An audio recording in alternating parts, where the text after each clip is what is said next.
Fun times in Cleveland again. Still Cleveland.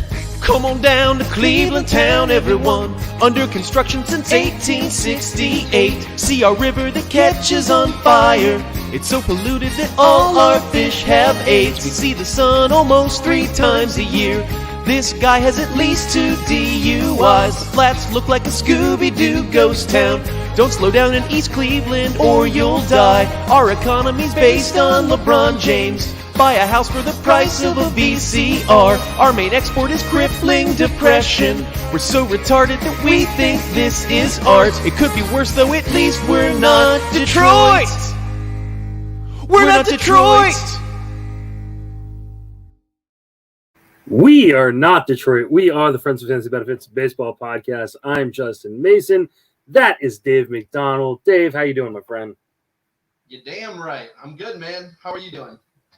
I'm doing well, man. It is 11:42 on the West Coast. You are East Coast time, so it is 2:42 in the morning your time. That is correct, sir. What are you trying to imply here?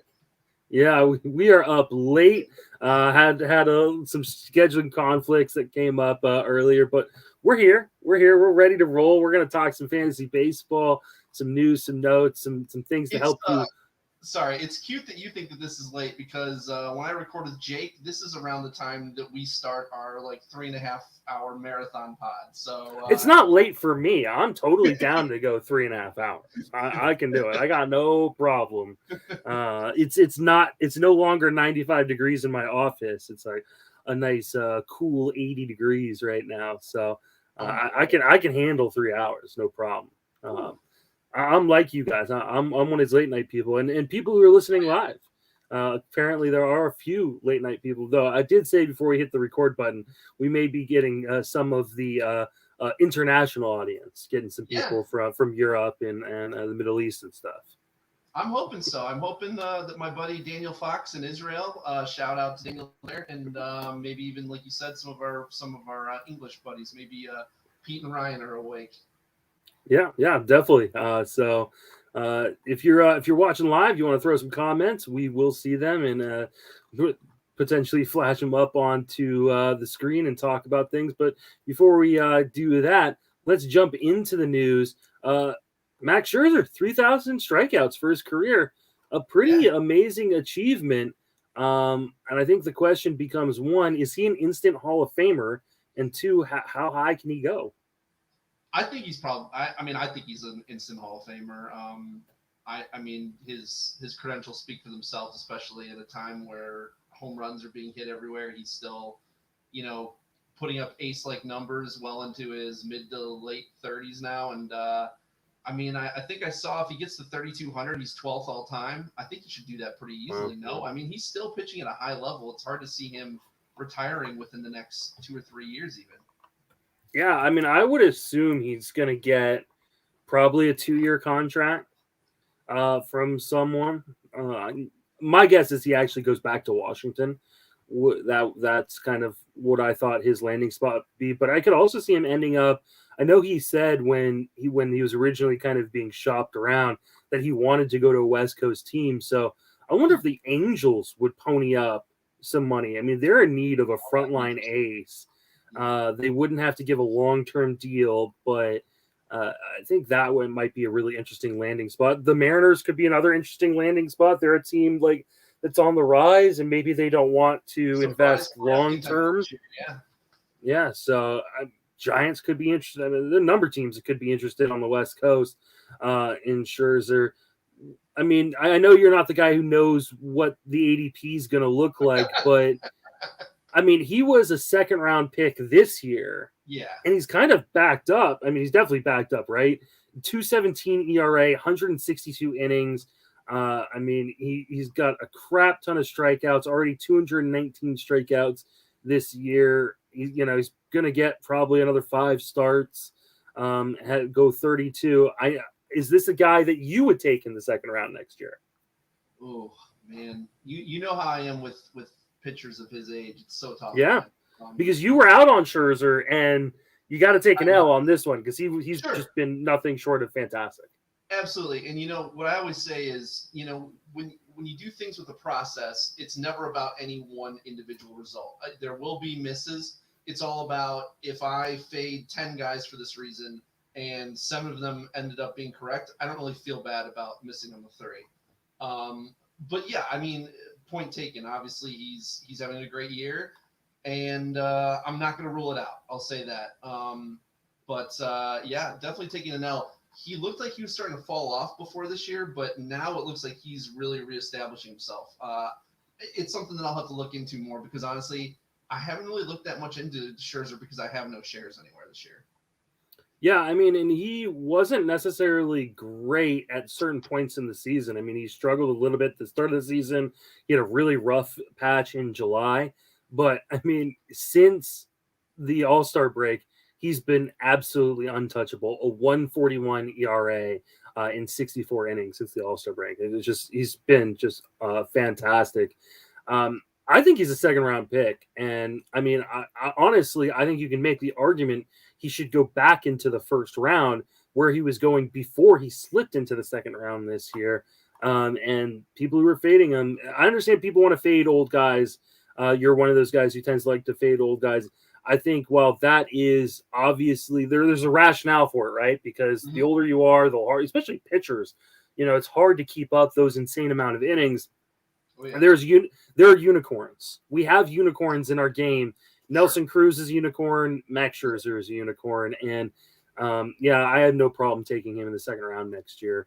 I just need to know from people who dig into this stuff and are smarter than me with this, like, what happened in the second half?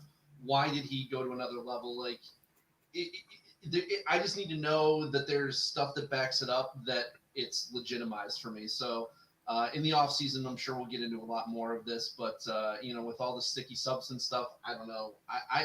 I don't know. How is he better than ever? I simply don't know, and I need to know. So it's a lot of questions I need to answer before I think about where I'm going to take him next year. But I absolutely agree. He'll probably be early second round pick. I'm sure he'll go first in some like NFBC mains too, like at the back end. Well, especially with some of the kind of unknownness around the top tier of pitching. You've got Shane Bieber, who is, missed a lot of the second half. You have Jacob deGrom. What's the elbow like? I think there's going to be a lot of people who want to push him out of the first round, which is completely which is completely understandable considering what we know about his elbow. They're going to be, where's Chris Sale going to be? Like, is Chris Sale going to be a guy that jumps back up into the top 10 of starting pitchers? Where's Corbin Burns, who just threw a no-hitter, going to be? Like, there's going to be a lot of question marks and a lot of guys that people are really planting flags on next year. So I'm really excited for some early mock drafts, which will be coming up here in the next few weeks, and then also some very early drafts, which will also be coming up here in the next few weeks. Clayton, those in your early drafts. Yep. Hey, you know what? I'm doing really well in some of those early draft leagues, so I'm going to keep doing them. That's great. It's not my thing, but you do you. If you win that way, do it. I mean, I think my second and fifth draft of the year are two of my victories in NFBC this year. So I'm gonna probably continue to do that. So Clayton Kershaw, he's back. He threw 4 and a third inning tonight, 5 strikeouts, gave up 1 earned run on 1 walk and 4 hits. Looked like Clayton Kershaw. Obviously didn't go very deep, not deep enough to get a win in this game. But seems like he could go, that means he could build himself up to go at least 5 in his next start. Are we back to putting Clayton Kershaw back into the elite tier pitcher? I don't know if he's back in the elite tier, but if you own him, you're playing him, there's so few options right now. I mean, as we'll talk about a little later, you're just looking for anyone who can give you decent innings right now. And honestly, even if you're not even getting 5 innings, you're making allowances at times, like even some of these Tampa guys and whatnot going 3-4 innings. And, we're just looking to find guys who aren't just blowing our ratios up. So I don't know that Kershaw is back. I'll have to I didn't even see I didn't watch his start today, but did you watch it? Because I think I talked to you earlier and you said you were watching the Dodgers, right? Yeah, I was kind of flipping back and forth between the Dodgers and the Giants, who wrapped up a postseason berth for the first time in 5 years, baby. He looked good. I mean, I love the fact that he looked like himself. Even got a hit in the game. So even the hitting's back. So I think what separates him from being back technically in that ace tier is the innings, right? I just don't know how much the Dodgers are going to want him to pitch late into games, considering they're going for a playoff spot.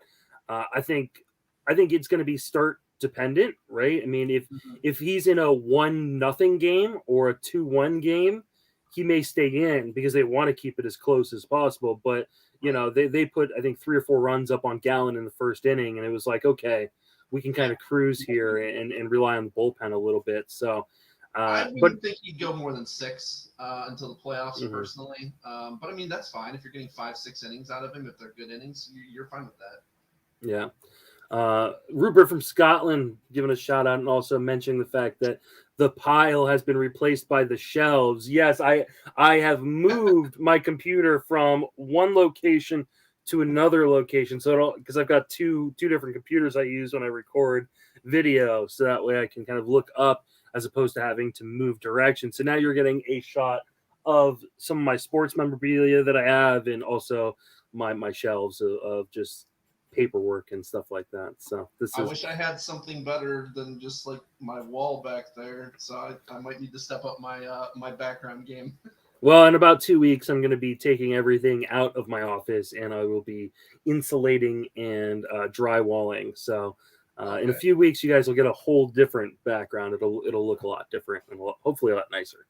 So it'll at least be a lot either cooler or hotter or warmer, depending on what I'm actually hoping it is. So Chris Bassett, he's returning next week possibly. Do we care? Yeah, I don't know, because I personally know, like, I didn't bet on him in NFBC on Sunday. They're kind of being coy about whether he's going to start or not. I don't think the A's know, honestly, whether he'll start or not yet. But if he does, he'll probably be limited in his first start or two, and he's going to face the Astros once or maybe twice in like the maybe 3 starts that he has at the end of the season, if he even gets 3 starts. So for me personally, it really wasn't as good of a pitcher as he is when he's right. I didn't think it was really worthwhile. What did you think? Did you bid on him anywhere? I didn't bid on him anywhere. I need him to throw a minor league game first. Like I want to see how many.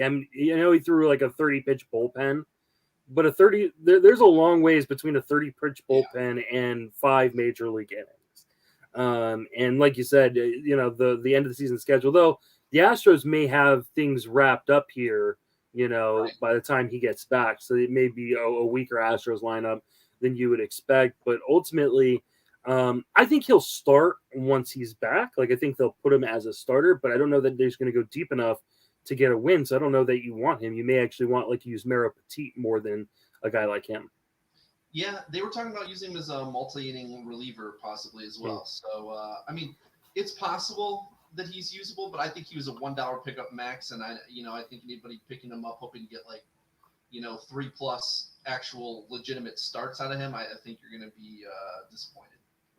Yeah, for me, like at this point, at least my fab leagues are leagues in which I am like really in need of stats now. Like I'm at a point at this point of the season, like I'm not playing for what ifs. I'm playing for give me guys. I picked up Aaron Ashby in one of my main events, and I can't remember who the other guy I picked up in my other one was. Like I'm playing for guys that might sneak a cheap relief win here and there or save or whatever. So Shane McClanahan is expected to return Sunday versus Detroit. Are you getting him back in your lineup? It's always a tough decision when a guy is returning on a Sunday, because now granted he does pitch in a dome, so you don't have to worry about a rainout, which is nice because that happens too, right? Like if a game gets postponed, then you can lose a starter that way. But obviously they can always, there can be a setback. Any number of reasons a team can decide, well, we're just going to push him, back a couple days or whatever. Did I play him? I did in some places and I didn't in others. There's places where I felt like it was worth the risk and others where I felt like it wasn't. So kind of a mixed bag for me with whether I'm starting him or not, because he is going to face Detroit. I wouldn't expect him to go more than 5 innings though, first start back. Now, granted, he wasn't out that long, so I think he can go 5. He'll probably be around 70, 75 pitches, something like that, I'm guessing. So yeah, that's kind of how I'm handling that situation. Yeah, if I was win seeking, I probably wouldn't have started him. Only because one, Detroit's actually been sneaky good since the All-Star break. And two, like I said, I don't think he's going to go deep enough for a win necessarily. So I think if I was just looking for strikeouts and some good ratios, yeah, I think McClanahan, whatever he pitches, will probably be quality because he's been a quality pitcher. But if you're searching for wins, probably not the guy I would have gone with. So if you're in a daily moves league, with like a start cap or something like that, you may want to think twice about that and go with a different pitcher. Yeah. There's a good chance that Chris Sale returns from the COVID list this weekend. That's really good news. I thought he'd be out a little bit longer than this. And supposedly he is working out at home, and they don't think he's going to need any sort of ramping up. They're just going to let him go, which is good news. That being said, I don't know that I would trust starting him this weekend, even though it's a really good matchup with Baltimore. I just can't imagine. He's only really gone 5 in every single start so far. I can't imagine they let him go 5, considering he has not been with the team because of the COVID stuff. Yeah, I don't know. As you probably figure, I don't own him anywhere, so it's not a decision that I have to make. Speaking of sneaky good, the Orioles are sneaky good versus lefties. The Orioles have several lefty mashers. From Mancini's a huge lefty masher. Hayes hits lefties very well. Severino hits lefties well. Ramon Urias hits lefties really well. So they've got a lot of guys who can hit lefties, where I would just be off of that matchup when he's not at 100% strength. Yeah, I think it's pretty risky. That being said, he's been really, really good in the majors so far this year since he returned. I think there's a question later that we're going to talk about with Justin Verlander, or maybe I don't know if you put it on the rundown or okay, yeah. So we'll talk about that a little bit later, and I'll reference Sale. So a little tease for those of you who are sticking around. Blake Snell, he has a groin injury. He walked off the mound, I think in the first or second inning with an adductor strain. That's pretty much a groin strain. He is there. He's hopeful. They're hopeful that he will be available to start, but apparently he woke up this morning. He was feeling some pretty extreme soreness and pain. So it sounds like that may be wishful thinking. If you're kind of in a roster pinch, are you dropping Blake Snell right now? Man, I'm not a Blake Snell guy. Boy, he's been good over his last 8-9 starts, something like that. He's been one of the best pitchers in baseball. So, kudos to him. He figured something out in August. This is not a decision I have to make because I don't own him anywhere. If you have to make this decision now, I always skew towards what's going to help me right now. It would depend on who you're picking up. Obviously, if you're dropping him now after waivers ran on this Sunday, then you're in a daily league or whatever. And if there's something available, if there's a legitimate good pitcher, like a Tyler Mcgill, for example, this week, I'd have no problem dropping him for a guy like that. I'm not going to drop him for, some deep league, speculative guy. So that, at least not until I have more information on whether this is, groin is not great, but it's not, an arm issue or something like that. Yeah, I'm gonna kind of wait and see personally. I don't have Snell anywhere either. I wasn't attacking starting pitcher necessarily in his spot, and there's just guys who I had ranked above him, like Corbin Burns and things like that. And so I just never ended up with him. But he, like you said, he's been super, super impressive over his last 7-8 starts.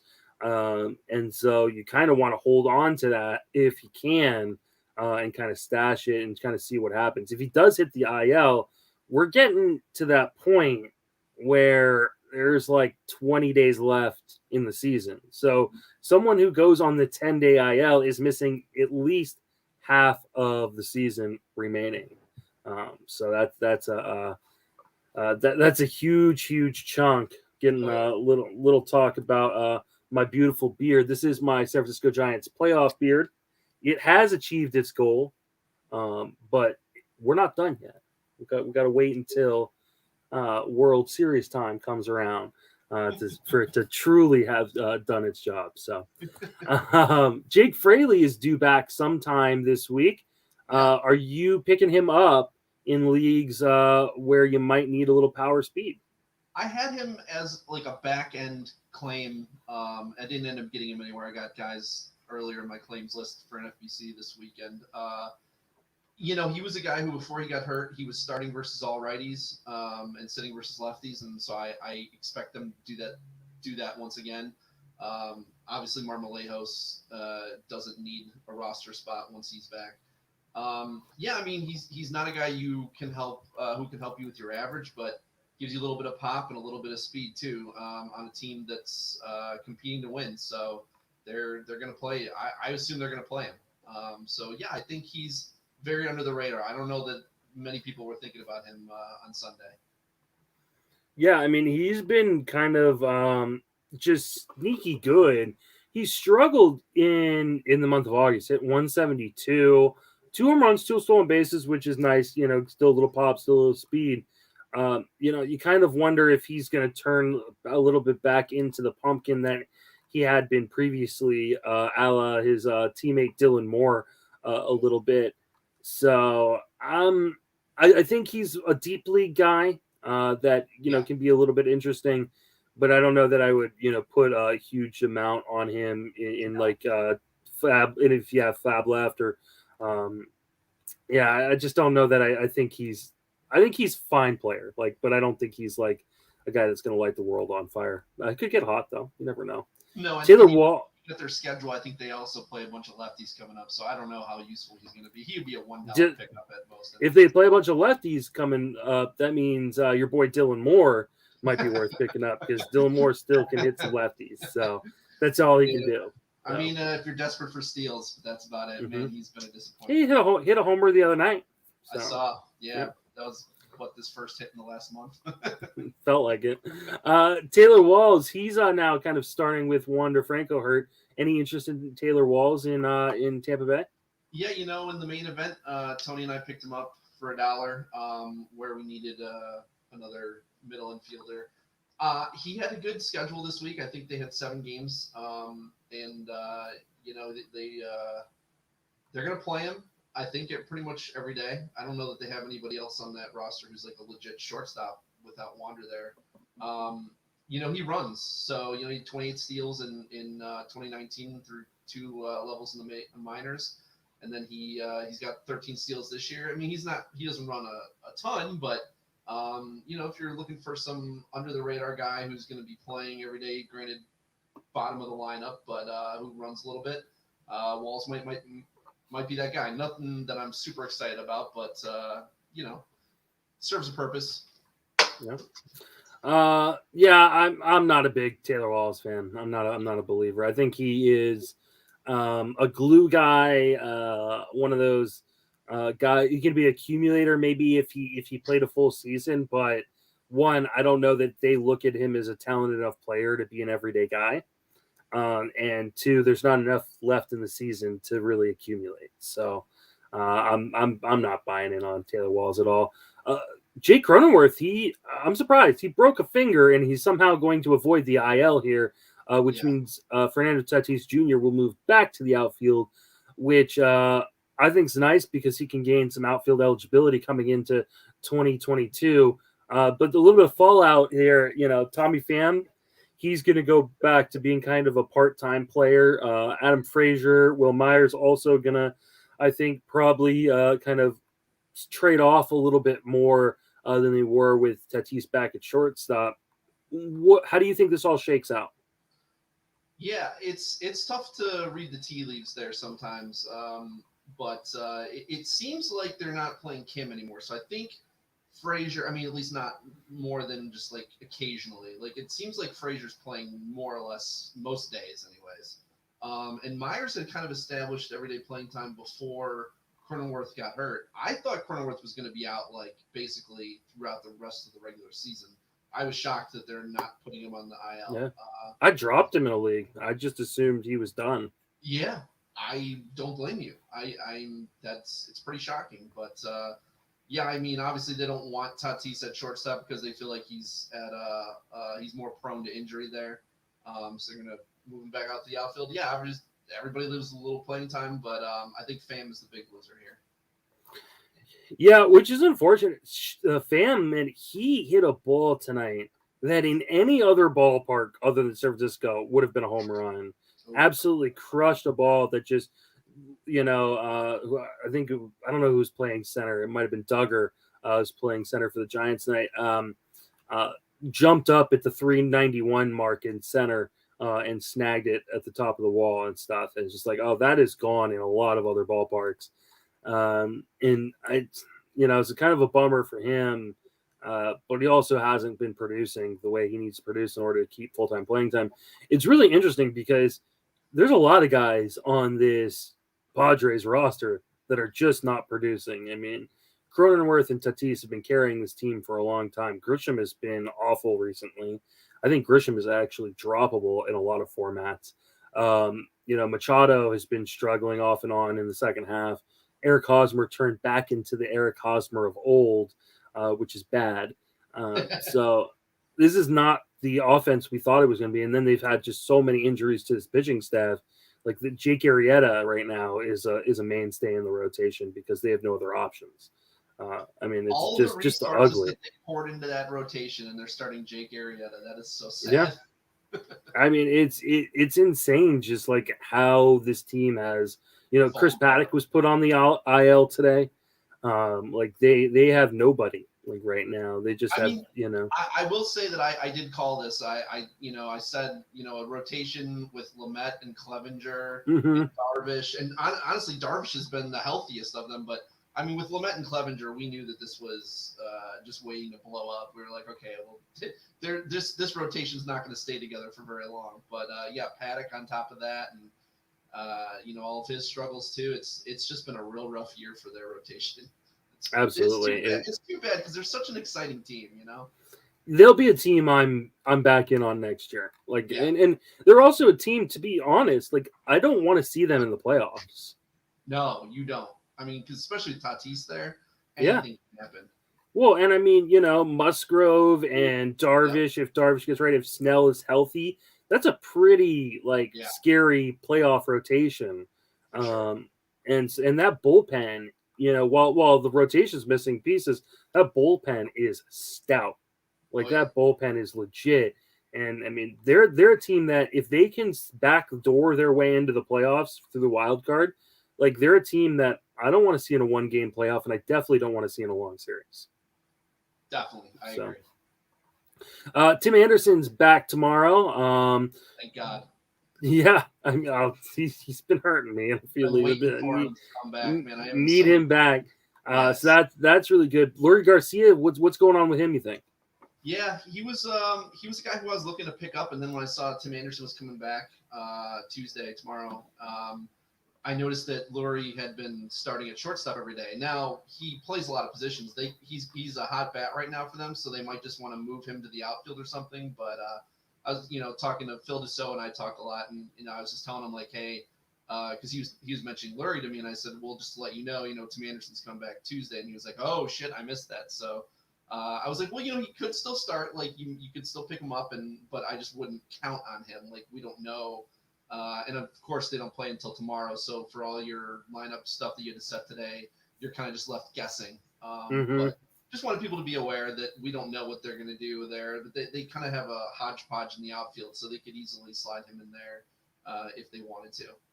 Well, and their team, because they're so far up in the division, and have a playoff spot, rostered, they're going to be a team that starts giving guys extra days off here.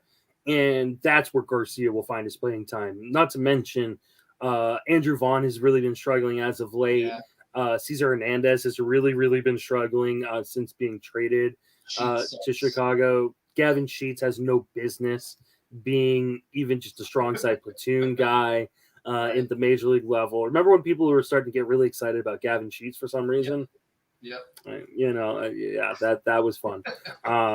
So like he'll, I think, find his way into the lineup 5 days a week, which is enough, especially in your deeper formats, to give him some decent run. He's like Chris Taylor light, diet Chris Taylor. Doesn't have the power, but yeah. Yeah. All right, and then Francisco Lindor, man, 3 home runs yesterday. Yeah.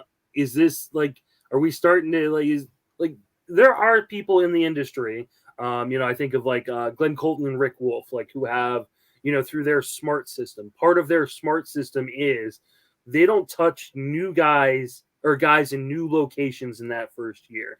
So they think it just takes too long for guys to get acclimated. Is this, you think, just like a Lindor had to, leave the American League. He doesn't know any know any of the pitchers in the National League. A new park, got to learn the dimensions. So a larger park. Like, do you think that this is Lindor finally getting back on track, and next year he's going to be a value? I don't know, honestly, because you could look at the other way and say, look what happened to Starling Marte when he switched leagues and went over to the A's. He crushed it, and just ran absolutely wild, and people were all like, "Oh, well, maybe Marte won't run now because the A's don't like to run." And I don't even know what his stats are, but they're insane since he went to the A's. So, he's been one of the most valuable players in baseball. So, I don't know. It's hard for me to, you can come up with examples both ways. I think I may have lost Dave there for a second. Oh, are you back? Am I back? Am I gone? Oh, got you back now. Go ahead. Oh, okay. Where did I leave off? You were talking about Marte just crushing it since coming to Oakland. I feel like there's so many examples both ways. Like you can talk about it one way and same way you can talk about the other. So I don't know if this proves anything. I've seen it happen, but I've also, again, I've seen guys go to a new place and bust. Look at Semien when he went to the Blue Jays this year. He might be like the top fantasy player in baseball this year, like at least top 5. So I don't know. I can't really speak on that. I don't know what's going on with Lindor, but yeah, I do think that this is regression coming back because clearly he's not nearly as bad as the year that he's had so far. So I don't own any Lindor. I was off of him this year, but good for those people who have him to finally get a big game out of him. Yeah, I've got Lindor in a few spots, some DCs and things like that. It's been brutal this year, to be honest. Starling Marte's stats since being traded to Oakland: 4 home runs, 22 stolen bases, hitting .359 in 161 plate appearances since being traded to Oakland. Just absolutely unreal. I think Lindor's going to be a guy that is underrated coming into next season. I think people are going to more harshly penalize him coming off of the bad year. I think people are going to unfairly kind of downgrade him a little bit. This is a guy that has been a 30-20 guy in the majors, and there just aren't many people who can even think about that as an accomplishment. And so he'll be a guy that I definitely get cheaper shares of next season. Especially if he starts going out of like the 6th, 7th rounds. Yeah, you're going to see a lot of Lindor. You think he's falling even out of like the 3rd Absolutely. round? I do. Just think about how deep shortstop is. I don't know, man. I would be willing to make a bet that in Maine's, I don't think he goes later than the 3rd round. I would be shocked. Maybe by the time Maine's come around, but I bet you we'll start seeing some early drafts here in October, and I bet he's. If you can get him in early drafts anywhere before, like you're talking 6th, 7th round, 5th round, even if you can get him there, that is a fucking steal. That's highway robbery. He is a 4+ category contributor at shortstop. That's insane. Yeah, I agree, but my feeling is that he's going to go. I'm just pulling up like the auction calculator where they have him at shortstop, and let's see, Lindor is 5, 10, 15, 20, 25. He's the 27th shortstop this year. I get that. So, like, they're people aren't just going to draft based on that. But, I mean, think about a lot of the guys in front of him. Like, you know, just at the shortstop position, Tatis, Bichette, Simeon, Turner, Javi Baez will probably go ahead of him. Tim Anderson will go ahead of him. Xander Bogaerts will go ahead of him. There'll be people who want to draft Correa and Story ahead of him. Cronenworth's going to be ahead of him. Willie Adames. There are going to be people who want to draft Jazz Chisholm ahead of him. Shortstop is extremely deep. Well, for what it's worth, and granted, it's been a couple months since then, but the second chance leagues or whatever that were drafting, in July or whatever, he was going pick 42. Well, that was those were in May. Those are Memorial Day. Oh no, okay, then this is early for 2022 because these ones happen in July. I don't know. There's 10 drafts that happen in July. I'm looking at it on the website right now. So he was going pick 42 in NFBC leagues for 2022 leagues. I lose you for a second there? Oh man, what's going on here? It's okay. It might be my internet. Yeah, you are kind of breaking up a little bit. All right. Well, we are going to just move my computer closer to my internet server. So we're going back to my original spot and hoping that solves the problems. But I apologize for those people who are watching live. But sometimes we have technical difficulties. So let's continue our talk. And let's talk about something we talked about last week, which was we talked about Savali, and we thought he would be good to go and ready to go. Clearly, that wasn't the case. We thought since Savali rest away. Yeah, I remember saying last week, and I wanted to give that correction. So I was like, I think the Indians are going to let him go and all this stuff. And I remembered it's not Tito there; it's Marlo Hale, and he's probably going to be a little bit more conservative. The Indians have nothing to play for. Why bother pushing him? His stuff definitely wasn't very sharp. I had him starting in Glarf in case you might see a precipitous fall in my. Oh no! Yeah, I'm barely in first overall now. It's you're still in first overall. It's not a fall. I'm still in first overall, but I was up by like 40 points, and now I'm up by like 6 points or something. Like it's bad. My ERA and WHIP just plummeted. I had Cease for that 2 inning, 7 earned run start. I had the Savali blowout. I had the Josiah Gray blow up. So it was a bad week for me. I don't know. Obviously, you're sitting Savali this weekend in New York. I hope you guys know that. I would like to see how his stuff looks then and then kind of reevaluate. He might still be usable in the last 2 weeks. But if you can pick up someone, if you're in a daily moves league or whatever, feel free to drop him. Pick someone else up who can help you now because I don't know that he'll be that guy. Yeah, I agree with you. I think that, we just saw exactly kind of what you were talking about in terms of their usage of him. So, yeah, probably time to kind of pick up, move on. A guy I'll be interested in next season, though. Yeah, for sure. And I think that's what we said last week as well. Brandon Lau, he is going to probably get some extra days off here. I guess they're saying that he's just kind of having some real general soreness in his legs, especially.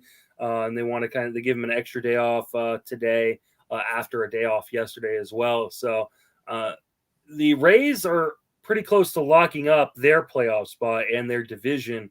And so I think you're going to see a lot of these guys getting extra days off here and there. And so while it was already more difficult to kind of pinpoint when your Rays guys are going to be starting, it's going to be even more difficult now rest of the way. So what are your thoughts on this? Yeah, I was going to say, how can you tell? Like, how do you know this just isn't how they are going to be? But actually, even before, so yes, he has gotten, I know he had yesterday off because of his sore leg because you never see him sit against a righty. However, before that, he had gotten 3-4 other days off since September started. So, everybody who thinks that certain guys on the Rays are safe from being benched, no. the Rays will bench you. I mean, I think the only time they'll start someone every day is if you literally stay hot the whole year. So the second you look remotely cold, and even sometimes when you're in the middle of the hot streak, like a Rosarena a couple weeks ago, they will bench you. So lesson learned, I'm not drafting any Rays hitters high in the draft. I mean, if we're talking like a little later, fine. I'm not drafting Rosarena and Brandon Lau in the first, 4 rounds or so at least. Yeah, I think it's going to be hard to make that argument, especially, I mean, obviously, too, it depends on the format you're playing. Daily moves format, it's a little bit easier to roster guys like that because you can cover more easily from your reserve list. But, like, if you're playing weekly moves or in NFBC where you have the Friday switches, especially if you're playing in leagues like draft champions, where every plate appearance really matters. And at the end of the season, you look at some of my draft champions leagues right now, and it is a fucking graveyard of just red IL stickers everywhere. And I'm throwing guys like Anthony Bass into lineups. Oh, and, me too. Yeah. I mean, you're just doing whatever it takes to have a healthy body. Bass and so brothers. You don't want the one guy, like one of the guys that is healthy on your team, to only be playing 4 days a week. Yeah, exactly. And that just becomes a killer. So and then as much as I played like 5-game weeks, he's basically unusable because then if he sits once, then he's down to 4, and you're playing against guys who have 6 and 7-game weeks, and it's just like you can't do that. Which is your early picks. This is maddening to me because there are certain guys on the Rays I absolutely love. I love Manny Marco. I love Randy Arozarena. I love Brandon Lau. Like, these are guys I absolutely love to draft on teams. But, maybe Marco, his price will be cheap enough where I can still take that one. But it's still hard. I just dropped him in the Super League 2 weeks ago because, like, I don't even know, like, I don't have any idea when he plays. Like, he doesn't play versus all righties or all lefties. Or, like, it's just guessing. He'll get randomly 3 days off in the middle of a week, and I'm like, I don't know how to predict this. So, and you can't afford that. Right, and he wasn't playing well enough for me to just absorb all those missed games. So I'm like, you know what? I'm just gonna move on. Yeah, then I completely understand. Let's talk about some questions we need answered to. I mean, who's closing in Oakland? This is becoming a little maddening. Yeah. And the thing is, I have a feeling based on what I've just a feeling because they used Trevino in the 9th in a game that they were losing recently. I think they were looking for him to look right again, and he had a clean inning. So I think that they could go back to him, even though they were using Andrew Shafeen for save ops before that. You see this a lot with guys who are lefties. They don't. There are teams that are willing to use a lefty as a closer, like your team, obviously with Mcgee, but other teams still want a righty there, and they want a lefty available to bring in to face lefties and whatnot. Whatever. I don't know. I'm not feeling secure with Shafeen being the guy there. Maybe they could even share the job. I don't know, but I feel like Trevino might come back into that picture. I think if Trevino is healthy, I would believe that they're going to give it back to him. I just don't know that he's healthy. I think that's been kind of the issue. He's been dealing with some stuff. He's trying to work through it. But this is also a team that we would not be surprised if they just rode the hot hand rest of the way, right? They're battling for one of these playoff spots down the stretch. They're a few games out right now of that second wild card spot, and they need they need to just rely on the guys who are getting it done in a similar way to fantasy owners right now, right? If someone's not getting it done, they're cuttable. I think that right now that it is kind of a hodgepodge with Chafin as kind of the lead guy. But if Trevino shows that he's healthy, I think he could get right back into that role. Yep, agreed. What about Boston? Whitlock, Ottavino, Matt Barnes, he threw a bullpen, I believe, today. Yeah, I mean, I definitely don't think they're just going to go right back to Barnes. I think he's going to have to prove to them that he's effective because he was real bad before they put him on the IL. Similar to Trevino. So we'll see. Maybe they do. Maybe they go back to him. But they were kind of always wavering away from Barnes before that. Even they really never wanted to commit to him, I don't think, and then he just kind of ran away with it for a while. Ottavino looks like he's out. Like, he's pitching earlier. He's pitching like 6th, 7th innings. Whitlock looks like the best bet. I saw Hansel Robles get a save there. I'm not really buying that he'll be the guy, though. He's been pretty bad this year. So, I think Whitlock's probably your best bet for right now. Yeah, I think this is another dart throw. It could be any. I think Garrett Richards could get a save here. I mean, anybody in this bullpen could get a save at this point. I think they're just looking for anybody with a healthy arm that isn't going to blow up, a close game. And I don't know that they trust anybody. I think Whitlock you're probably right. He probably leads that committee, but I don't think he's got any sort of hold on that job. I think it's going to kind of bounce back and forth, especially if they fall out of this race. I mean, I know right now they're sticking in it, but there are a lot of teams in this race. It could end up, Boss on the outside looking in after an amazing start to the season. Yeah, absolutely. What about Seattle? I mean, this has been another one. You got Paul Sewald, you got Diego Castillo, you got Steckenrider. Who do you think? Well, I think they wanted it to be Sewell. Looking at the earlier, about a week ago, looking at their usage, he had pitched back-to-back days and was at 38 pitches, and then that's when they used Steckenrider to get a save. But then again today, he gives up 2 more homers today, and then Steckenrider came in and pitched a clean 9th to get to lock down the save. So I feel like Steckenrider is probably going to be the guy that they ride for right now, because Sewell has just been not good, man, since the last couple of weeks. And of course, he's in my Glarf lineup. Why not? Son of a bitch. But I don't know. I don't know if this is just regression coming back to hit. He was just so freaking good for so long that maybe could be overworked too. They lean on him a lot, and I don't know that he's had this kind of usage in previous years. Yeah, I mean, I think they would like to get Diego Castillo back into the role if they can. Yeah, I just think they're kind of letting him work his way back up to it, but I think right now it's Steckenrider because Sewell has just been kind of gross recently. So. Again, I think this is another fluid situation, and I think it's going to be frustrating. And I would not be surprised if all 3 of these guys have save opportunities kind of down the stretch. It's, this is the brutal part of this part of the season is, like I said, earlier, like fantasy managers, like if someone's not producing, you got to be okay with letting them go. But teams in the playoffs are going to do the same type of thing. They're going to ride the hot hands too because they know there's only 20 days left in the season. Yeah, I feel like they're going to ride Steckenrider right now because he's been pretty good for a while now in that role. But maybe they could go back to Castillo at some point. Castillo's the proven guy, man. He's the quote unquote proven closer. Like, and that's when in doubt, go with the stupidest possible solution. Coming into a season, yes, but right now, like you said, they need wins now. I think they're just going to go with the guy that they feel the most confident in. It feels like they think that that's Steckenrider right now. That's fair. Who's the starting center fielder in Houston? Yeah. I was wondering what that was going to happen because, when McCormick was out, Myers played really, really well. And he plays a good defensive center field too, I'm told. So, but then when McCormick came back, he was playing versus righties and Myers versus lefties. But then today they were facing a righty and Myers gets the start because I was thinking about playing McCormick. I have him in a couple leagues, and I was like, well, they face 4 righties in the first half of the week.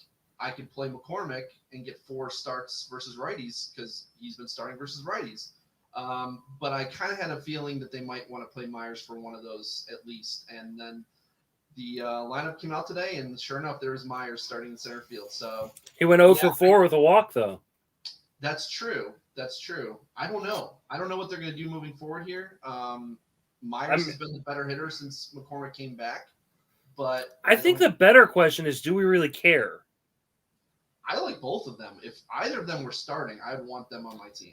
Yeah, but considering, like, it seems like this is going to be a shared job one way or another. Like, neither of these guys, I don't think, is establishing themselves this season. Maybe for next year. Maybe one of them, if Houston feels like one of those teams that could totally hey, we're not going to try and replace some of these, big contracts that are leaving, and we're just going to let things crumble. And so they could give one of these guys an opportunity. If one of them establishes themselves, Myers establishes himself, or McCormick establishes himself coming into next season, then I'd be interested. But I don't think either of them have like game-changing potential rest of the way. I mean, I don't know about game-changing. I do think that they're better than just a guy, though. I mean, I would be excited to have either of them starting for my teams if one of them was getting regular playing time, even if I knew what that playing time was. Like, okay, this guy's gonna start versus all righties.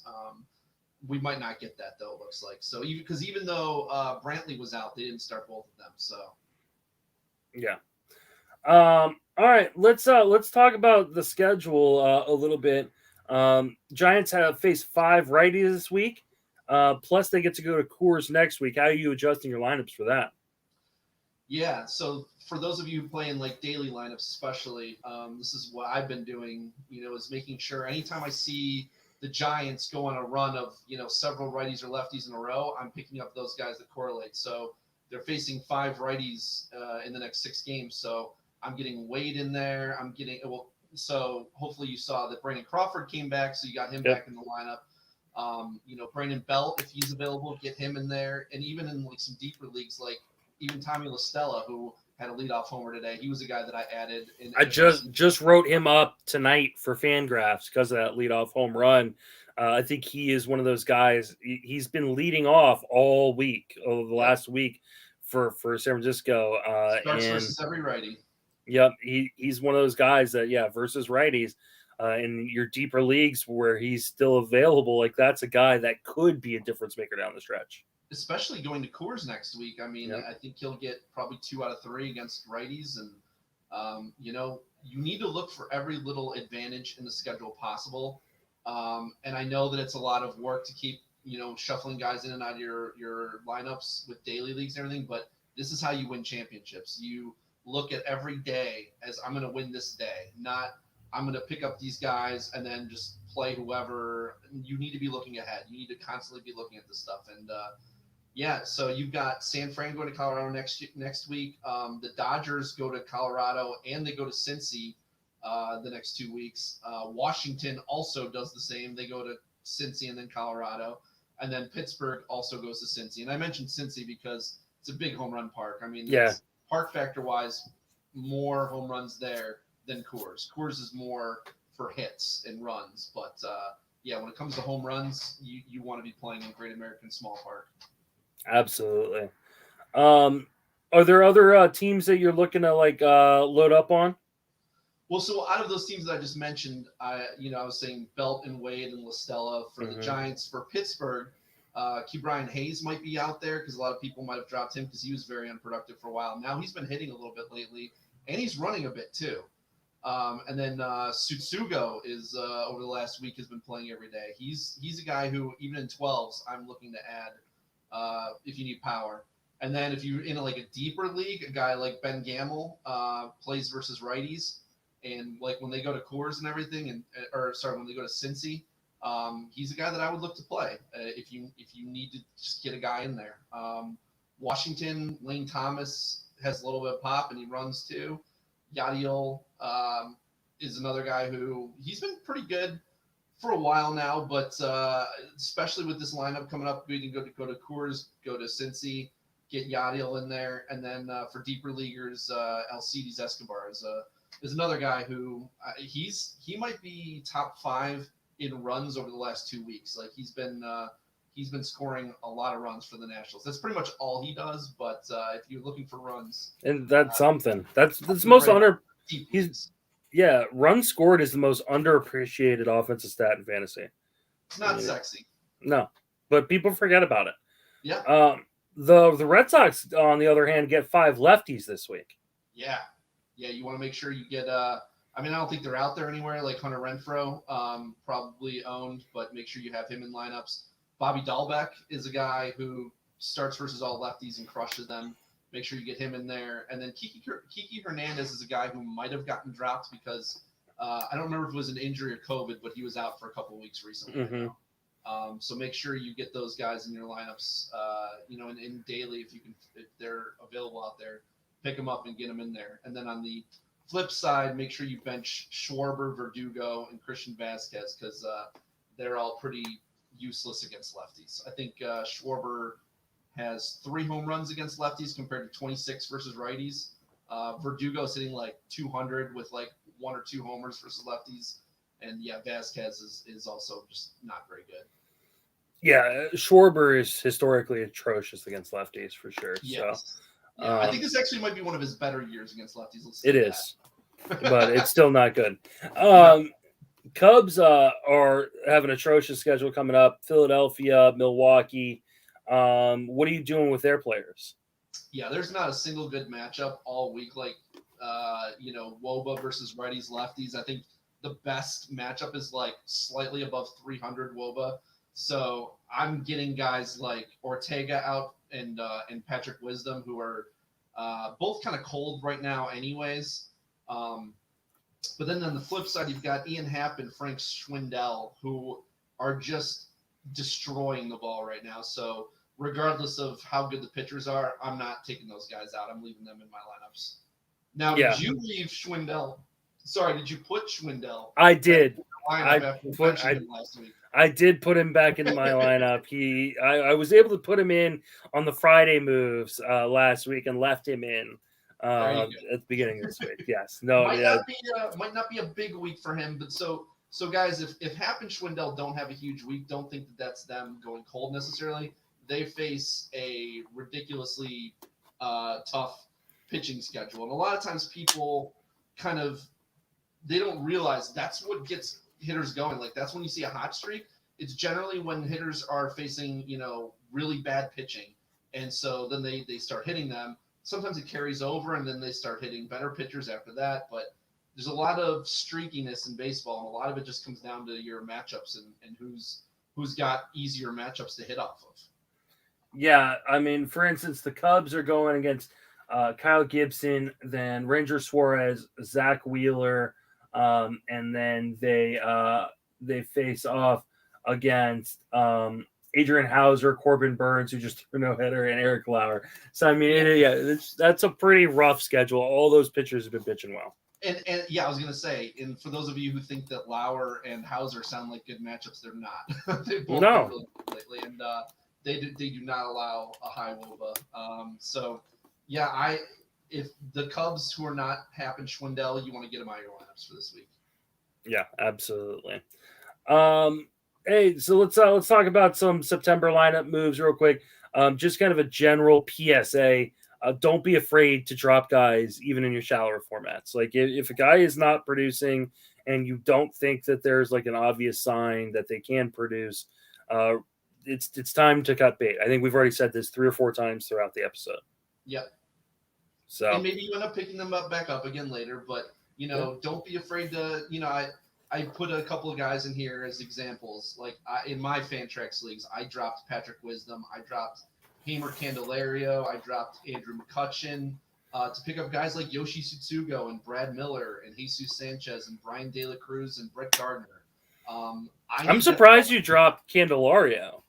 Yeah, he was a tough drop. It was my last one. I wasn't going to start him this week because I did not like the schedule at all, but I do feel like there might be one of the last 2 weeks that I will want him again. But like I said, I needed a bench slot, and he was the guy that I had to make the tough call on. I could end up regretting it, but I'd rather put the best lineup I can for this week forward, and that included Brad Miller because he faced 5 righties. And really bad, like some really hittable righties in the Cubs rotation, like Sampson and Hendricks and Mills. So I think he's going to hit at least 1 home run, if not 2, off of those guys. So I'm just going to do whatever I need to do to make the best lineup for now, and worry about next week. All right, let's run down some lists of some guys that you kind of put together. Jesus Sanchez and Brian De La Cruz. Yeah.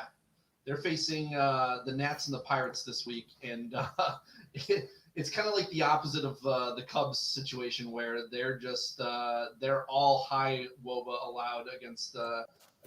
So get those guys in. Lucy Sanchez homered in 3 straight games. Very hot right now. Tons of power. Looks like he's finally getting comfortable. Ryan De La Cruz is kind of rolling with his hot streak just as long as it lasts because he's got like a 450 BABIP or something like that, and it's not going to last. But while he's hitting and hitting third in the lineup with Aguilar out now, you just got to roll with those guys. What about Orioles? Yeah, so the Orioles face 4 lefties in the next 7 games. So for weekly lineup people and daily lineup people combined, we mentioned earlier that Hayes Mancini, Severino, and Ramon Urias all crush lefties. So get those guys in. If you're playing daily, don't start them when they face Garrett Cole tomorrow. But then every other game you can play them, but especially those games versus the lefties. And Santander is really hot right now. I think he also homered in 3 straight games. A couple of those were on my bench, of course. But yeah, he's been one of the most frustrating hitters of the year. Like that guy was so mediocre / bad for so long, and then he gets hurt, and I mean it's just he cannot have sustained success. And then when he does, it's always on my bench. So Santander, I hate you, but I love you. I'll probably have you on my teams again next year, but God damn it, please do well in the lineup, not on the bench. Another guy we mentioned earlier, Yoshi Tsutsugo.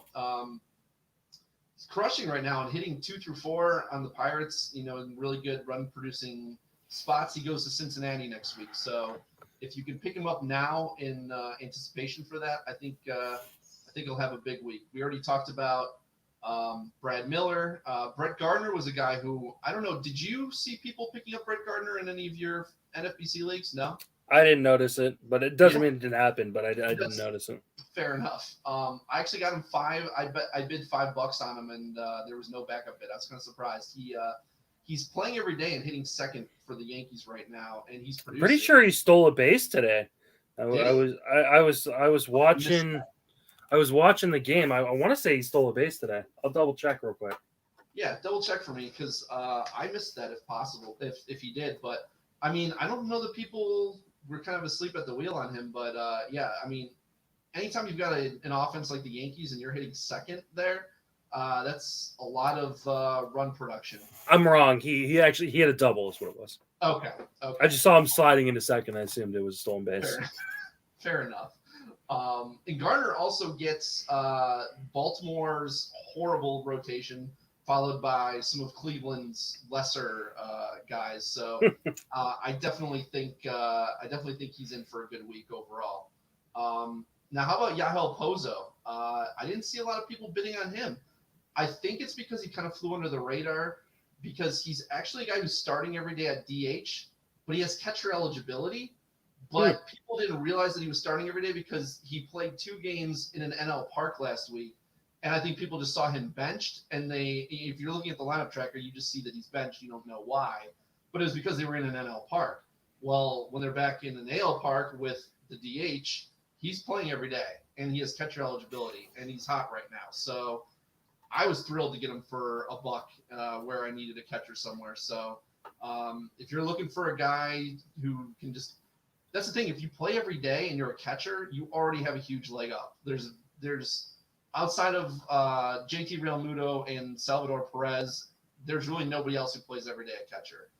Torrens played close to every day for a while, but he hasn't lately. And you're just looking for any kind of production you can get a catcher whatsoever, even though he's not like some stud elite hitter or anything. And then another guy who's really sneaky for deep leaguers, Jonathan Daza. He was a guy who plays for the Rockies. Very doesn't really do a whole lot, but he can really help you with your average, and he can steal some bases as well.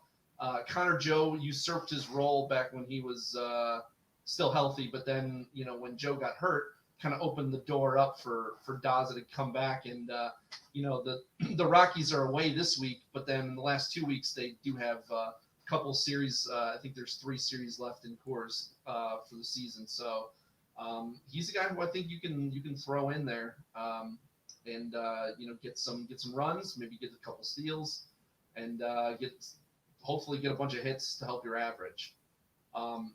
Earlier today, I tweeted out about Tyler Mcgill. He is my must-start streamer of the week, even in shallow leagues.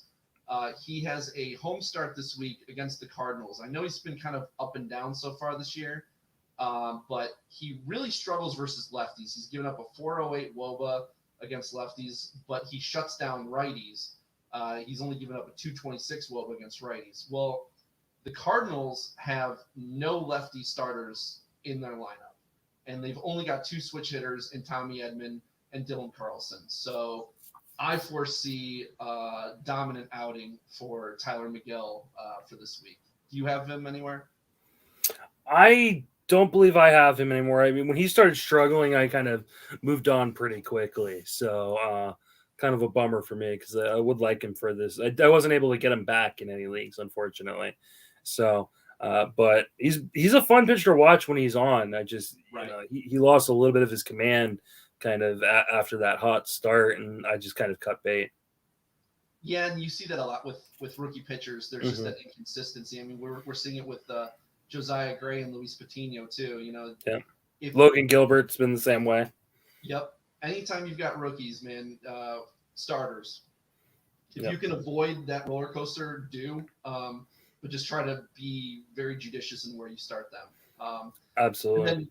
And then for NFBCers and 15 team leaguers, my deep league pickup of the week for starters was a guy named Dietrich Enns. Do you know who Dietrich Enns is, or did you know who he was before this week? I didn't know who he was before this week, to be honest.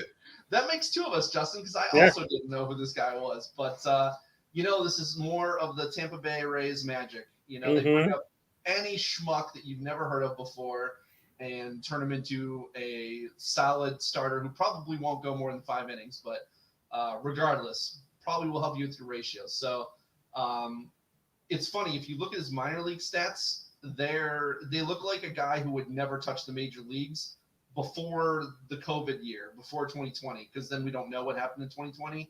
And then in 2021, this year, all of a sudden, his control improved, and he can strike out guys. He had like an 11 K per 9 rate after like his previous high was several less than that. So I don't know. He's 30 years old. He was a non-prospect. I don't know all that much about him, but I know that he's looked really good since coming up, and he has a home start versus Detroit, and I'm all about that in 15-team leagues. Yeah, there was a fun little argument because Vlad Sedler, our good buddy, tweeted something out about him earlier, in him and Zach Waxman, another buddy of ours, kind of went back and forth on how long they thought he would go in his start. With Vlad saying the previous one. I think this coming start. Okay. So Vlad streamed him in a number of NFBC leagues, and Zach's like, yeah, he's gonna go like 2 1/3. I love Zach. He's such a little shit, but absolutely. Zach is one of my absolute favorite people that I've become friends with in this industry. I don't know. I just get him. I've come around on Zach. I didn't like him at first, and then I got to know him, and I really liked him. So definitely for those of you, and he's @RotoZach on Twitter. But yeah, that sounds like him. I expect Enns to go at least 4 innings. Honestly, I don't think he'll go beyond 5. I'm hoping for 5, but if he goes 4 innings with good ratios at home against Detroit, even though they've been better since the break, as you pointed out, in terms of what I was looking for, that was it. So yeah, I think that's one of those situations, though. You got to know what you're looking for, right? This is why it's important to do kind of the self research that we talked about a lot last week, which is dig into your teams, figure out exactly what you need and what you can afford to sacrifice, what you can't afford to sacrifice. Because if you're win hunting right now, a guy like Enns, he's not going to do you much good. I don't know. He could. I'm not convinced that he's not going to go 5. You don't think? We'll see. I don't know. No, if he had an opener, which Tampa Bay could do. I don't think they are for this one, but it's possible they could in the future. You never know with Tampa Bay what they're going to do. Yeah, that's what I mean. Like Tampa Bay will switch things up on a dime. So, but I don't think he's going to go 5. I would be surprised if he went 5+. I wouldn't be surprised if he went 5. I would be surprised if he went like 6, but I'm expecting somewhere between 4 and 5, but I'm hoping for the 5, or at least in next week's start, if not this one, because he might still be building up. I don't know. I just need the ratios though right now. Like that's as much as I'd like a win, the ratios is what I really need. Now there's a lot of starters for the Rangers that seem to be getting ignored, maybe for good reason. We saw Alexi get blown up today, but that happens when you're facing teams like the Astros. They've got Allard, Hearn, and Alexi all seem like they have some potentially usable spot starts down the stretch, but they're also very dangerous. We talked about a lot of the young starting pitchers and how volatile they are. Do you think that there's just too much risk there and too little win potential for a team like the Rangers for those guys to even be usable in 15-teamers? No, I think they can be usable, but I think you really want to pick your spots right with them. Like I want to use them at home in good matchups, right? Because Texas is such a great pitcher's park now, which is such a weird thing to say after them having played in such a hitter's park for so many years. But the new dome is a pitcher's park. It really, really helps out, especially guys like Allard who can put balls in the air in the way that he can. But I don't want to start him against Houston. You want to be careful. You really want to pay attention to the teams they're going up against in those team splits. If they're hitting righties or lefties really hard, or not at all, like those are the times where you really want to attack. So I think they're guys that you can use, but don't blindly throw them out there. Be like, oh, Justin Mason said Dave McDonald told me I could use Houston or Texas pitchers. No, don't do that. If you're not going to do the legwork, then you may want to avoid that headache because these aren't must start or even like a safe start kind of guys. Right. No, and I obviously that's the case. I'm not even starting some good pitchers against teams like the Astros and the Dodgers, and I'm pretty much starting nobody against Toronto right now. And I tweeted that out earlier. I'm like, just don't do it. Like unless it's like a top 10 starter. Don't throw them out there against Toronto. They need to be a top 25 to 30 starter for me to even really consider it at this point. Honestly, I don't even know if the 20 through 30 guys I'd feel comfortable with versus Toronto right now. I don't know. That's fair. Definitely not pretty much anybody else. So were you looking for some streamers this week in your NFBC leagues? Like, were you adding anybody? Like, who are you? Because how barren it is out there. Yeah, I streamed Paulo today. That worked out really, really well. He looked great today, and that was a Miami, Colorado 2-step, and that's why I went for him too. Yeah, I threw $1 on him in a few leagues and kind of closed my eyes and prayed. And I'm hoping he doesn't like get gombered or something at the end of the week. Against Colorado. It is Colorado at home, so that definitely helps. Not for at home for the Rockies, at home for home for the Nationals. In Washington, and they let him go deeper into the game. One of the things they'd been kind of keeping a really short leash on him, but they let him go, which was a really nice sign. So he's a guy that I would go back to the well on again. I will, of course, in my weekly leagues where I already had him rostered. But yeah, he's a guy. I'm trying to remember who the other guys I put in. Nobody super sexy. I can check real quick. Well, so another guy who's interesting. I don't trust him, but I also don't hate him. Jake Woodford for the Cardinals. This week he was at the Mets, which normally would be a good start, but the Mets are actually hitting really well right now. I'm tending to avoid the Mets offense when possible for right now. Next week he has a 2-start against the Brewers and the Cubs. Now the Brewers are obviously not a great matchup, but the Cubs are a pretty good matchup. So what do you think about that? Would you take that chance if you needed some wins? I mean, the Cubs are always a good team to stream against right now, but the Brewers, man, they just can be deadly. Yeah. I think I would probably avoid the Brewers and not risk it because while the Cubs aren't a good team, they also have some guys we've already talked about, Ian Happ, Frank Schwindel, that are really, really hot too. Right. So like you could get like double burnt, which is there's no worse feeling than hey, I got 5 innings and 4 earned runs against Milwaukee, but now I get the Cubs, and then the Cubs drop an 8 bomb on them and stuff, and you're like, and that now you just want to go drink somewhere. So I would probably avoid that one.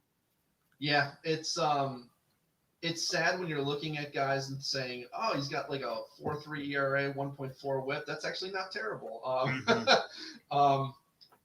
The main thing, though, is you're not getting really the reward from the Ks. Like, he's not a high K guy. He's got 7.45 K per 9, and that's on the higher end of where he's been in his career. So, like, I don't love it.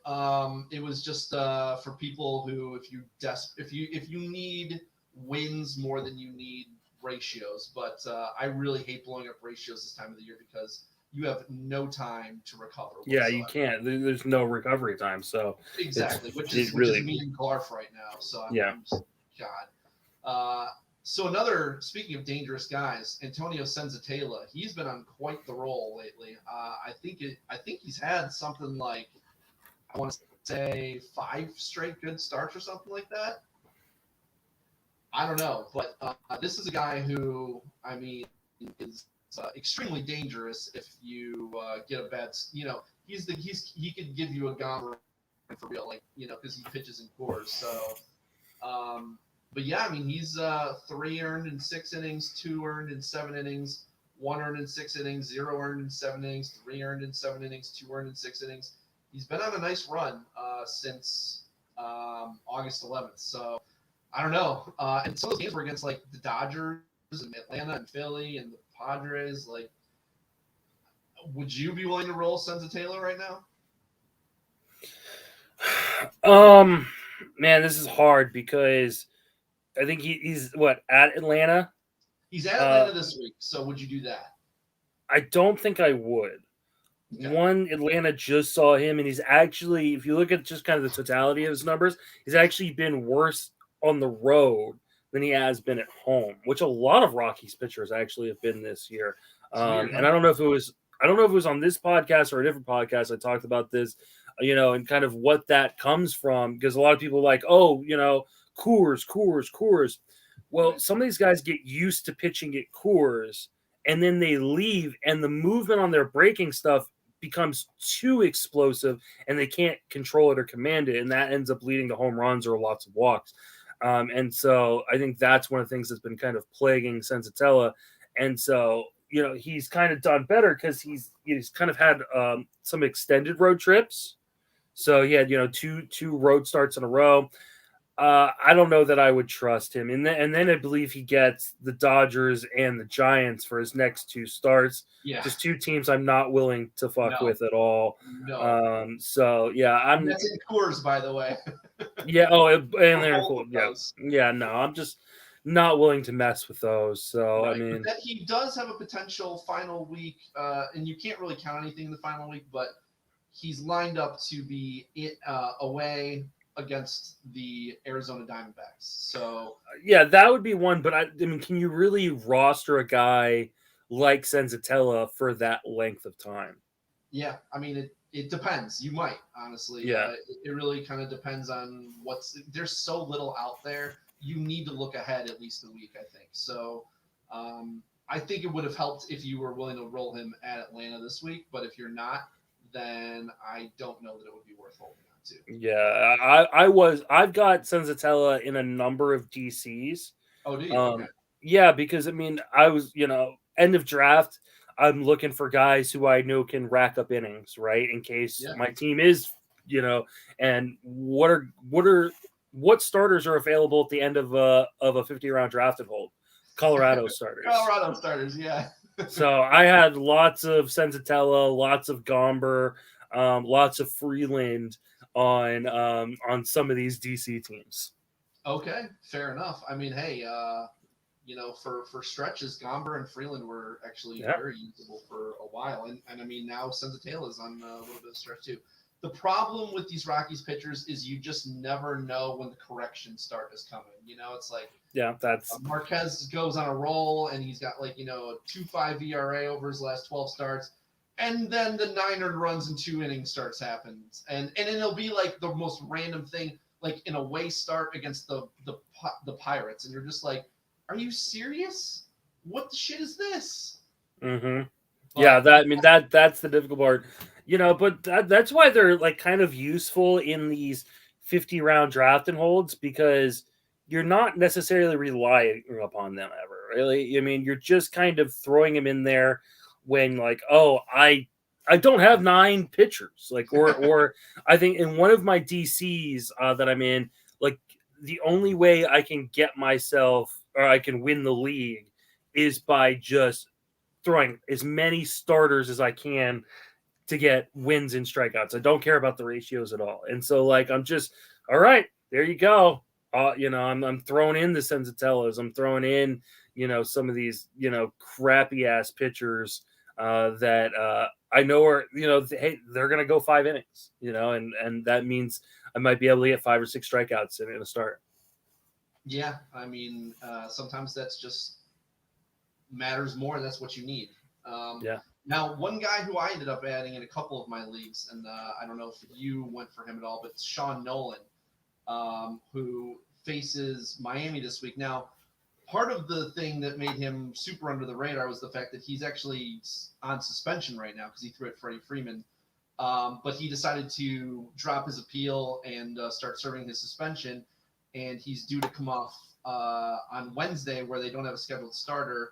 So all of the signs point to him being their starter at home against the Marlins. So, and he's a lefty. Marlins particularly struggle against lefties. So I feel pretty good about that start. I mean, you never feel great with guys like him, but I kind of wanted to say this because you have to dig deep when you're in a 15-team league. You can't just sort by ERA and WHIP and say, okay, this guy's good or this guy's bad based on his WHIP, because Sean Nolan has a 5.6 ERA and a 1.7 WHIP. So that's one of those situations where you just might glaze right over it and not even consider it. But then if you dig a little deeper, his ERA estimators show he's actually like a 4.4 ERA pitcher, which, I know it doesn't sound great, and, it's not great, but he's not as bad as, he's someone who's very usable right now, especially against a team like the Marlins. And he also has very good control. I think he is, 2 walks per 9 and 8 strikeouts per 9. So he's not a strikeout guy, but 8 is not terrible. That's, more in a range that I'm more comfortable at. And, I'm rolling him this week. And then next week he's got another start against the Marlins. If he looks decent this week, he could be in play for me next week as well. Was he a guy that kind of escaped you or that you didn't even consider for this week? Yeah, I honestly didn't even consider him, but I think this is a nice under the radar call by you. And those people who are in those daily pickup leagues may want to consider him. I mean, he went 5 and 5 1/3 in his last 2 starts prior to that being ejected start that he got suspended for. So, I mean, he should be able to go deep enough into the game. Do you the reason I know Sean Nolan, he was part of the Josh Donaldson trade. Oh, no, I didn't know that. With Franklin Barreto. Okay. So yeah, that's what the A's got for Josh Donaldson. They got Franklin Barreto, Kendall Graveman, and Sean Nolan. Okay. No, so that trade worked out atrociously. Not great. Not great at all. But I think he's the guy that, you could potentially get a win from, and maybe even a few cheap strikeouts. So, I think that was a nice little call by you. I mean, we'll see. I don't know that it'll end up being right, but in terms of process-wise, I'm just trying to emphasize if you're in a 15-team league, you need to be looking for stuff like this. You can't just ignore guys because they've got a bad ERA or whatever in a small sample. Dig deeper, look into guys, look into their skill sets, and look into their schedule and see who they're facing. Because I don't know, it feels like this should be a guy that people are interested in because there's not much out there right now. But we'll see.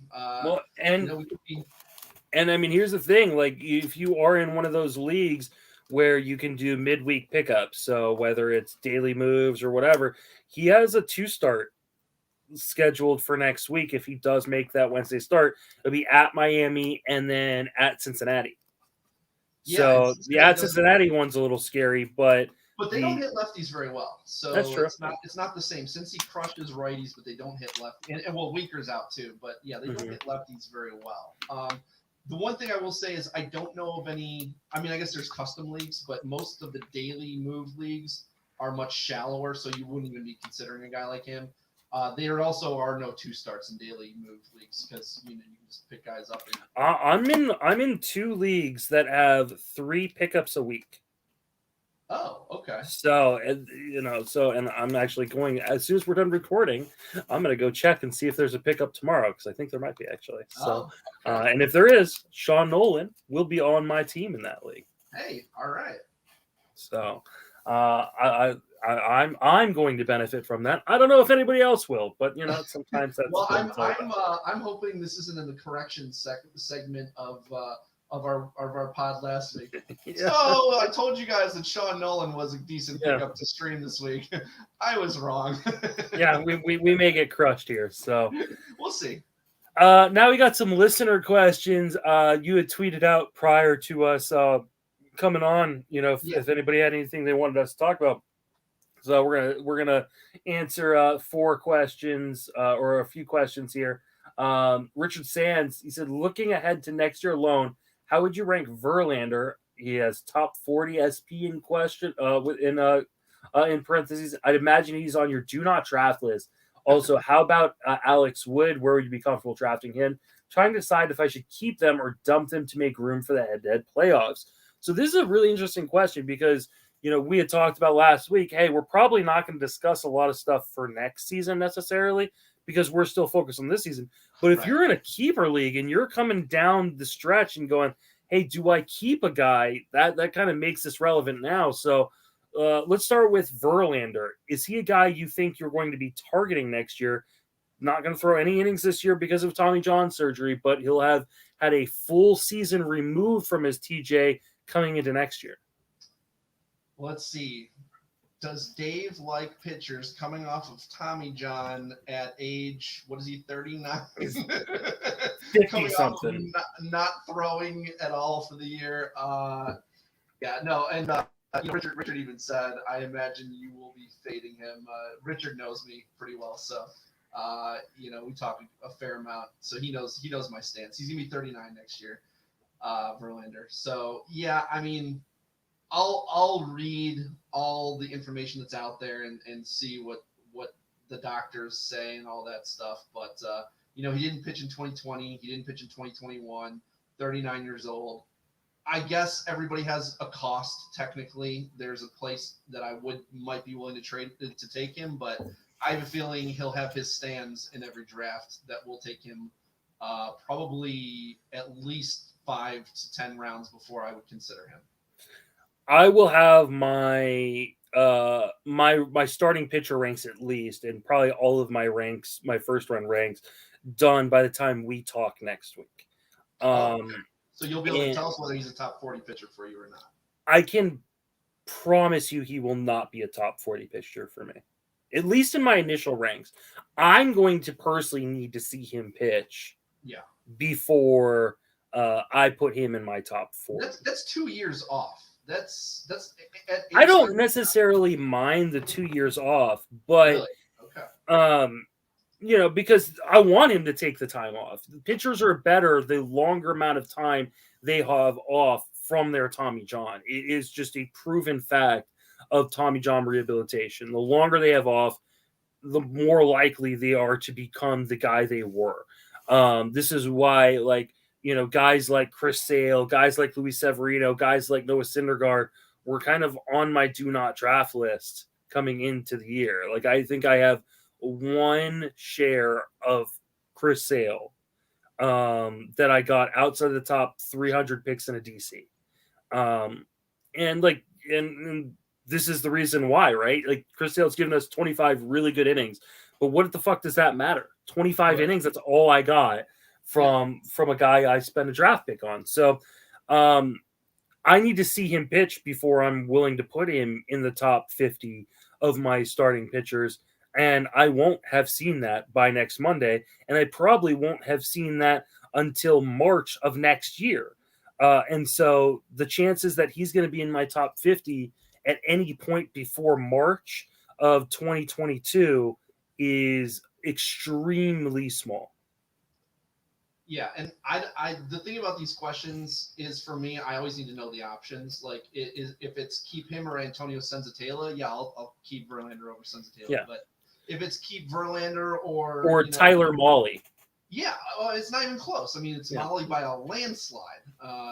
In any keeper, I don't care if Verlander has an immaculate spring training, I'm still keeping Mahle over him. So, it all depends on the options that he has available to him. But I would very much, I would be in favor of dumping him and to help him make room for the playoffs, to pick up a guy that can help him now. Now, he said, what about Alex Wood? Comfortable drafting him. So you're the guy who knows the ADPs for next year. So you tell me what area you're expecting him to go. I'm not expecting Alex Wood to be a top 40 pitcher. He won't be a top 40 pitcher for me. No. And it's not necessarily based on the talent, because I think he has the talent of a top 40 pitcher. The problem with Alex Wood is he's never been able to stay healthy like his entire career. Exactly. Right now, this has the feeling of Drew Smyly. And I say this not because of necessarily their injury history, but just about the reclamation project that the Giants have done with some of these pitchers, where like they totally turned Drew Smyly's career around, got a really good season out of him, and then he went off to Atlanta, where he has not been what people paid for. And I feel like people are going to make that kind of same mistake with Alex Wood, and they're going to draft him inside the top 200 picks, and I'm not here for that. No, I'm not. I always try to avoid guys who are coming off of a career year, especially guys who they always have trouble staying healthy and then they bust out, and then you have to take them at their high water mark the next year. This is how you lose fantasy leagues. Do not do that. Find the next Alex Wood. Find the next guy who can be that you can get at that cheap price, and who, if he stays healthy, then he'll be worthwhile the next year. But I saw that people do this with Jorge Soler. That guy could never stay healthy, and then all of a sudden he had that monster year out of nowhere, and everybody was pushing him way up the draft boards, and I was like, no. I'm not going to take him at his high water mark just because he finally was able to stay healthy. I'll just find the next Jorge Soler. I mean, he was always just a guy who had a bunch of power, and he was empty other than that. So there's plenty of those in the draft. But same thing with Alex Wood. He's a useful pitcher. If he's asking if you should keep him, I mean, you could, depending on how bad your options are. But he's not a guy that I need to hold on to. If you need to dump him to make room for the playoffs, then do it. Then Tropicana Dangerfield, good name, is Sandy Alcantara, and is near 200 innings pitched, a must get.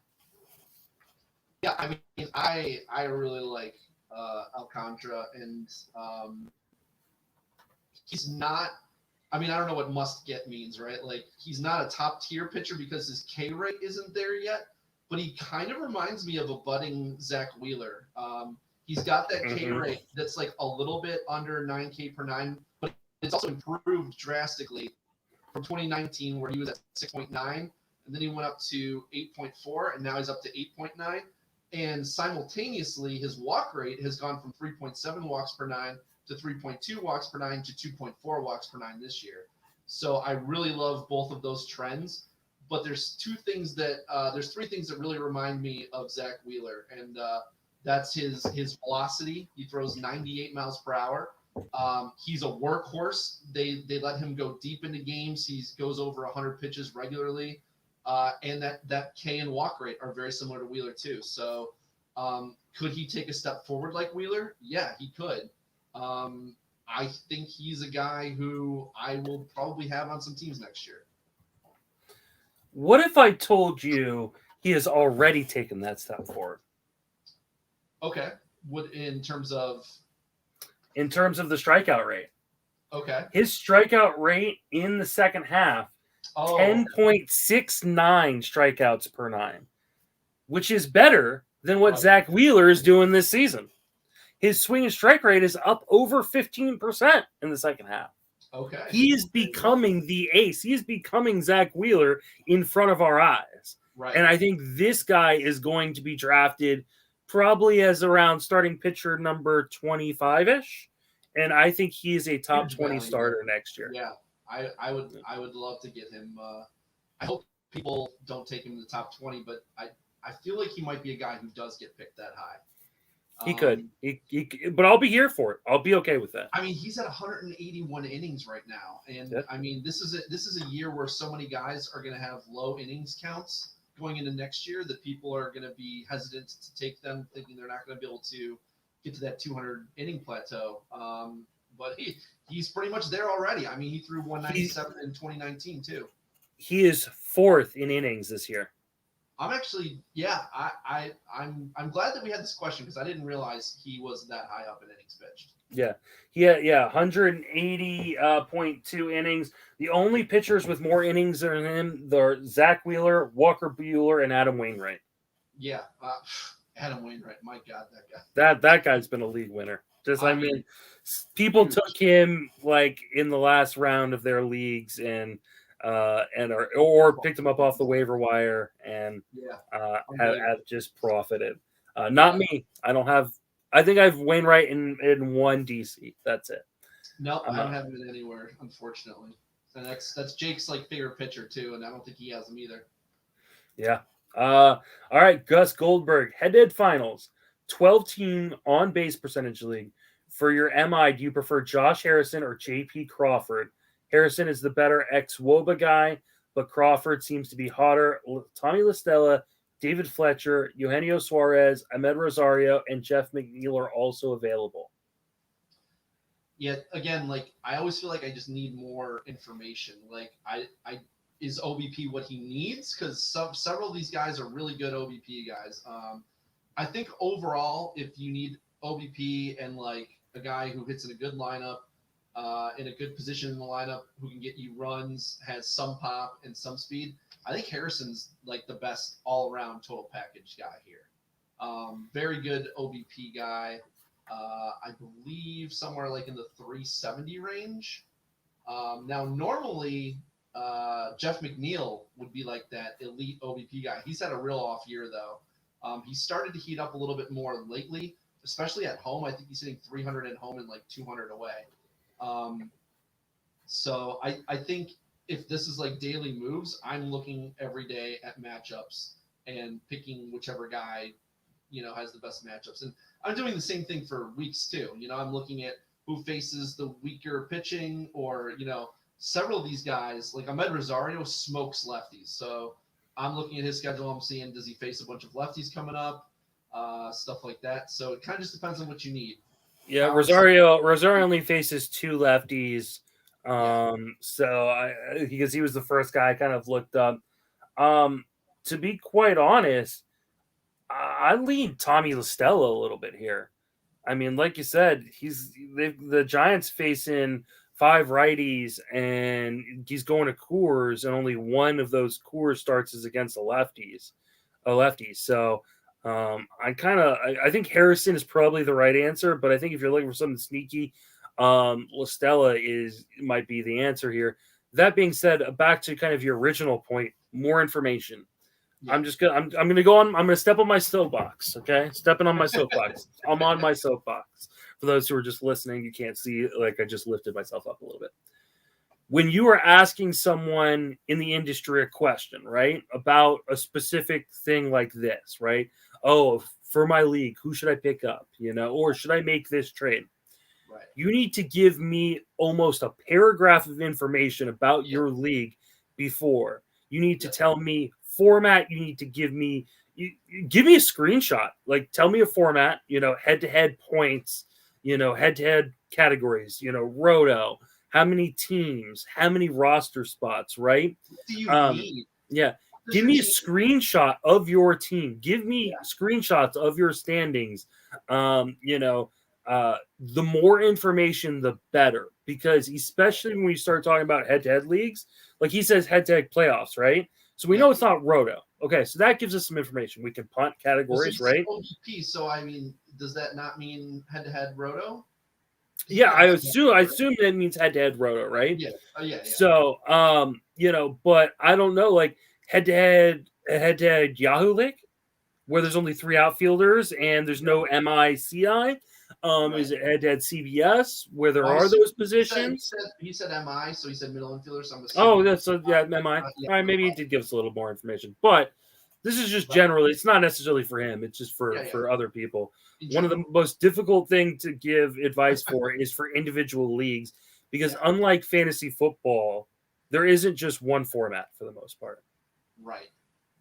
Yeah, there's so many formats out there, guys. Like we can give you our generic answers, but sometimes it's obvious, sometimes it's not, but we might be giving you the wrong information because we don't have enough information to give you the correct answer. That's all it comes down to. And to be honest, for those of you who play head-to-head, this is a discussion we had recently on Twitter. I can't remember if you were a part of it or not. I saw the discussion, and I was just floored by what you were saying, because I did not know this. Go ahead. Yeah, so head-to-head is the most popular format in fantasy baseball, and it is not even close. That's so crazy to me. However, almost all the information in the industry comes from a roto lens. And the reason that is one, roto is the more popular game in terms of the industry, in terms of high stakes, but also the analysts. It's more popular amongst the analysts. Yes, but it's also because every head-to-head league is built differently. Like CBS, ESPN, Yahoo, which are the big 3, right? They all have hugely different formats. And so it becomes really difficult to know, how the hell am I supposed to evaluate this player for your league? I have no idea what your league entails. And so when people reach out to me on Twitter, people reach out to me on Facebook, email me, and they go, hey, who would I keep? Who do I keep? Oh, should I do this trade? I'm in a head-to-head points league. The first thing I tell them to do is, hey, send me a screenshot of your points format in your league. Yeah. Because I can't answer that question until I know what that is. Because if you're playing total bases are worth points, or you're playing, stolen bases are worth 5 or they're worth 3, like there's a huge difference. Caught, if you have negative points for caught stealings or for strikeouts, like those are huge differences. So just remember, if you're going to ask for information from an analyst, give as much information. Don't think you are being like overbearing or sharing too much. If someone tells you that, I don't need all that information, you probably shouldn't listen to them. Yeah, for sure. Yeah. I mean, if anybody's complaining about getting too much information, now I get that, like, it's daunting to see like this whole, full paragraph or whatever, but it's the only way that I can give you the best answer possible. Otherwise, I'm just guessing. And, like with this, I'm saying Harrison because I'm guessing that you need OBP, but if you don't, then the answer is different. And I also need to know, like, if this is daily changes or weekly changes. And then I think he said something about a 2-week playoff. So I don't know if that means that, like, we're picking the best player over a 2-week period, or 1 week and then another 1 week. I don't know. So there's just too many things that I don't know in order to answer this question correctly. This is, like you said, this is something that we face on a day-to-day basis. I get questions all the time, and I feel like even with people who know me that have asked me hundreds of questions, I still say tell me what your league is again. Tell me what is, what do you need? What are you looking for? All that stuff. So, and in the off season, I'm going to do probably a whole article on like the faux pas of asking analysts questions, because I have a million of them that annoy me or that that frustrate me, but we don't have enough time left in this day to have that discussion. Fair enough, my friend. All right, we did it. Almost 2 hours in the middle of the night. It's 4:30 a.m. here. I'm about to wake up. Yeah, you got to get ready for work here pretty soon. Remind everybody where you can reach on social media, Dave, and then if you got anything to plug, go ahead and do that.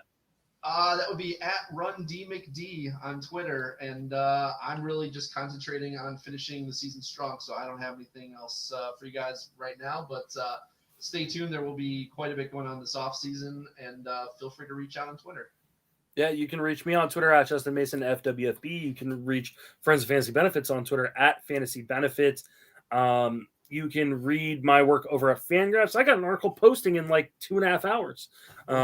It's already ready and in the hopper. It's not very long because it was a short Monday slate, but you can hear me on this podcast, Sleeper in the Bus podcast, and the TGFBI podcast. That will do it for us here on this episode of the Friends of Fantasy Benefits podcast. For Dave and myself, thank you for listening. And as always, when talking with Dave, we finish with fun times in Cleveland again. Still Cleveland.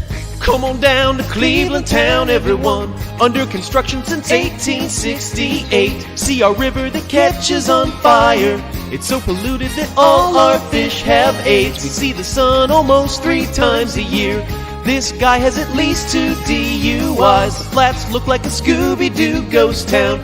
Don't slow down in East Cleveland or you'll die. Our economy's based on LeBron James. Buy a house for the price of a VCR. Our main export is crippling depression. We're so retarded that we think this is art. It could be worse though, at least we're not Detroit. We're not Detroit.